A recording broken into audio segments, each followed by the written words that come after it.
fasule, lentes, pes të kuq, piper, ara, lajthim me afat të skaduara deri në 2 vjet. Këtë e kanë konstatuar javën e kaluar inspektorët e Agjencisë për Ushqim dhe Veterinari gjatë një kontrolli të jashtëzakonshëm tek një operator ushqimor.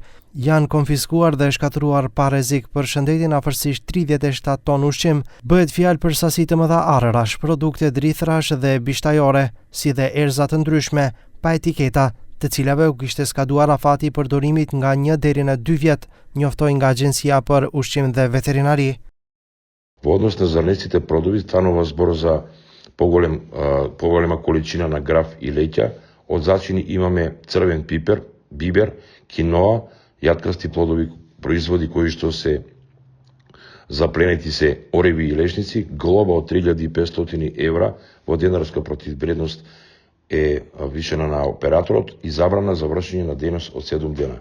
Kontrollet e jashtëzakonshme të forcuara gjatë javës së kaluar u kryen edhe tek operatorë të tjerë ushqimor përfshirë mishtore, restorante, sendviçari dhe supermarkete.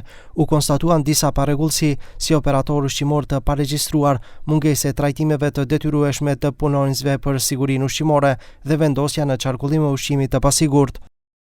Во однос на контролите вонредни кои што ги направивме во месарнициве, под подготовка од месо без декларации и со измена дрог вкупно е запленето 130 килограми, од кои што кебапи, плескавици и ќофтиња.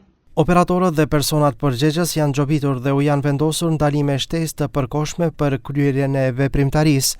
Janë dhënë gjithashtu urdhra për largimin e mangësive të konstatuara gjatë kontrolleve dhe ushqimi i pasigurt që u gjet u shkatërua pa rrezik, than nga Agjencia e Ushqimit dhe Veterinarisë.